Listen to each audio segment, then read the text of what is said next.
Nós estamos recebendo aqui no estúdio do Jornal do Piauí o Conselheiro Nacional de Justiça, o doutor Arnaldo Sepian, que já está aqui conosco. Doutor Arnaldo, boa tarde, seja bem-vindo. Também a doutora Maria Gadelha, médica, que está aqui também conosco. Ela que é uma paraibana radicada em Brasília e que participou, junto com o doutor Arnaldo Sepian, de uma palestra, uma conversa, instalação de um grupo de trabalho no Judiciário que ajuda a qualificar melhor as decisões dos juízes do estado do Piauí sobre questões que envolvem saúde. Então nós vamos conversar um pouco sobre este assunto com eles dois aqui no nosso Jornal do Piauí. Boa tarde ao doutor Arnaldo, boa tarde à doutora Maria Gadelha, sejam todos bem-vindos. Doutor Arnaldo, o que é mais importante nesse momento na hora de discutir as decisões judiciais que envolvem questões de saúde no estado do Piauí e no Brasil?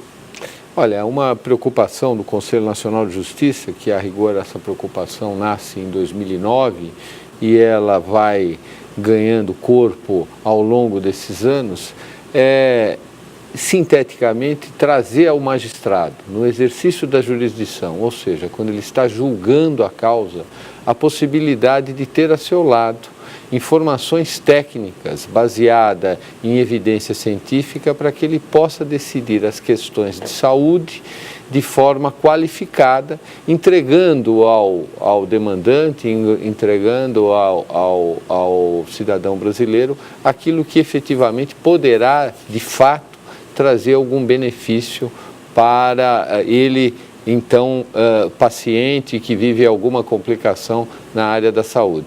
E, de outro lado, possibilitar soluções daquelas deficiências que o poder público enfrenta na prestação daquilo que é devido à luz do que o Sistema Único de Saúde estabelece. Então, na realidade, são duas frentes e nessas duas frentes o CNJ trabalha e o CNJ desenvolve um grande projeto que conta com a doutora Maria Inês Gadelha, que está aqui comigo, como uma das integrantes do Comitê Nacional da Saúde e do Conselho Nacional de Justiça, que eu atualmente supervisiono.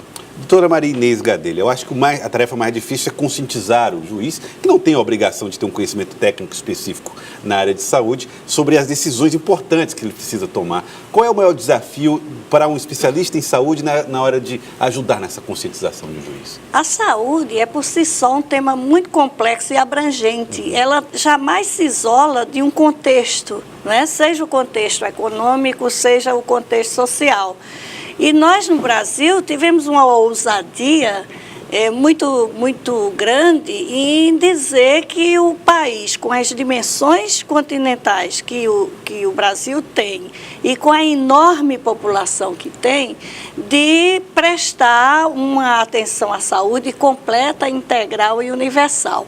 Então, essa complexidade e essa visão de contexto, por vezes, é muito difícil de ser enxergada pelo juiz.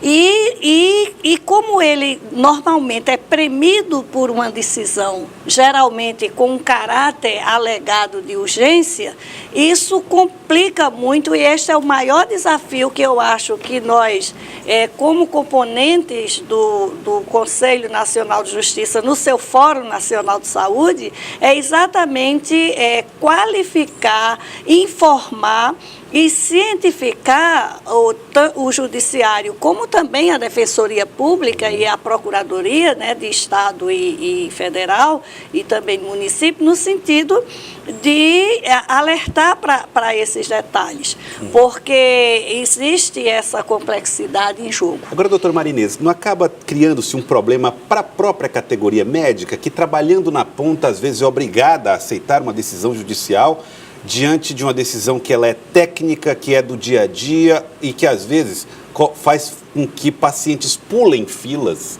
em função de decisões judiciais diante de questões que deveriam ser técnicas na decisão do cotidiano? No geral, uma demanda judicial se inicia pelo médico, porque dificilmente vai se ver qualquer ação judicial que não tenha sido motivada por uma prescrição médica. Eu acho que o que o senhor coloca diz muito mais para a unidade de saúde que tem de cumprir aquela decisão. O exemplo de leito de UTI é muito não é dado, né? Muitas vezes o que ocorre é que O que tem de ser observado é a qualidade e a pertinência técnica daquela prescrição. Doutor Arnaldo Ceppian, a defesa da política de saúde não precisa ser feita politicamente através das associações, através da comunidade, pressionando seus deputados, pressionando os seus governantes, ao invés de ser através vamos dizer, da forma imperativa. Da forma do judiciário? Quer dizer, quando faz isso, o judiciário de alguma maneira não acaba pegando um atalho que a democracia deveria suprir? Eu acho que poderíamos abordar de duas maneiras. Primeira, o que o Poder Judiciário pode interferir quando o Executivo claudica na formação da política pública, no desenvolvimento da política pública que a Constituição Federal consagra, e no caso da saúde, os artigos 196 e 198 estabelecem políticas a serem desenvolvidas naquela ideia que a doutora Marinês traz sobre a universalidade e a integralidade, claro que é algo regrado, mas se o poder público não oferece devidamente, o judiciário o obrigará. E quase sempre através de uma providência que o Ministério Público requer numa ação coletiva, numa ação que obrigará o Estado a tomar uma determinada providência.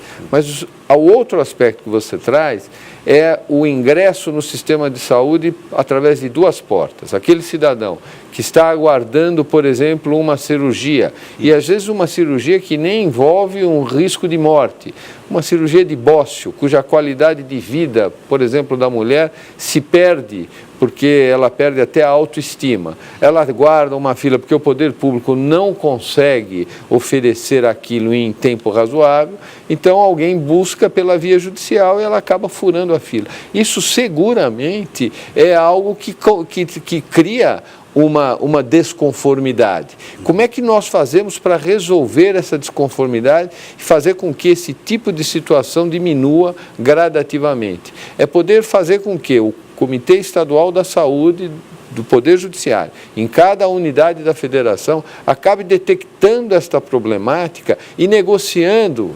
E a busca da solução conciliada pela via dialógica é uma das propostas que orientam a atuação do comitê. Negocie com o poder público protocolos mínimos de espera e de atendimento desse tipo de demanda que se revela muito recorrente. Aqui nós temos uma experiência na Justiça Federal com a doutora Marina Cavalcante, que tem tentado estimular esse diálogo, essa conciliação, vamos dizer assim, entre os interesses, entre as políticas públicas e aqueles interesses de grupos ou de pessoas que buscam essa solução. Esse é o caminho para a justiça? A justiça precisa cada vez mais fazer com que políticos sentem à mesa para definir o que é prioridade numa gestão? Olha, eu digo a você que o Comitê Nacional da Saúde, em que eu supervisiono, desde fevereiro de 2016, e eu caminho para o meu último ano de mandato compondo o Conselho Nacional de Justiça, eu fico até outubro do ano que vem, a ideia foi exatamente essa quando da sua composição. Nós temos lá a doutora Marinês, que é uma médica oncologista, que conhece a questão sanitária, integra o Ministério da Saúde, nós temos lá ex-secretário de Estado, ex-diretor da Anvisa, nós temos lá os representantes do Conselho dos Secretários de Estado, dos secretários municipais, temos ali juízes, desembargadores, promotores de justiça, promotor de justiça, defensor público, buscando o quê? Buscando um espaço onde haja essa conversação.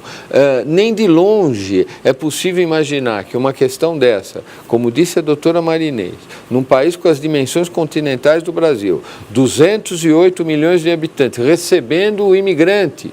E é importante que se diga, o Brasil oferece atendimento de saúde, inclusive para aquele imigrante que, por exemplo, que acabou de imigrar da Venezuela e ingressa lá, ele passa a ser atendido pelo sistema de saúde. É óbvio que a solução não é possível numa canetada pura e simplesmente. A solução estruturante passa, sim, por toda esta conversação entre todos os atores envolvidos nessa problemática. O doutor Ceppian, conselheiro, usou a palavra estruturante. Então, para nós, nessa convivência já de anos lá no Conselho Nacional de Justiça, ficou muito claro que a justiça tem um papel estruturante na atenção à saúde, não é? Então, quando essa conversa existe quando essa troca de experiências e de responsabilidades existe. É o que nós chamamos lá, o doutor Gebran, inclusive um componente do comitê, chama de a boa judicialização. Gebran Neto. Agora, isso não é um ativismo judicial, doutor?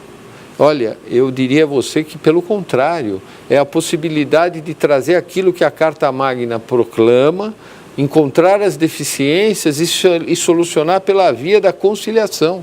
Ou seja, não é o judiciário determinando tal providência, é pela via do exercício da jurisdição, onde aí não há o que se questionar. Uma ordem judicial há de ser cumprida e, se ela não for cumprida, ela só não admite cumprimento se tiver os recursos adequados que suspendam aquela decisão, mas enquanto ordem judicial no Estado Democrático de Direito, e o que todos nós aqui queremos é que o Estado Democrático de Direito dure até o final dos tempos, o judiciário é respeitado. A solução pela via dialógica, a solução pela via da conciliação é a melhor forma de fazer com que o cidadão receba aquilo que o Constituinte de 88 proclamou como direito de todo cidadão, de todo brasileiro. Aliás, Constituição que em outubro fará 30 anos. 30 anos. Verdade. Eu queria agradecê-los, doutora Maria Inês Gadelha, muito obrigado pela participação. Foi um prazer. Muito obrigado, doutor, muito obrigado pela participação. A oportunidade foi nossa. Muito obrigado pela participação.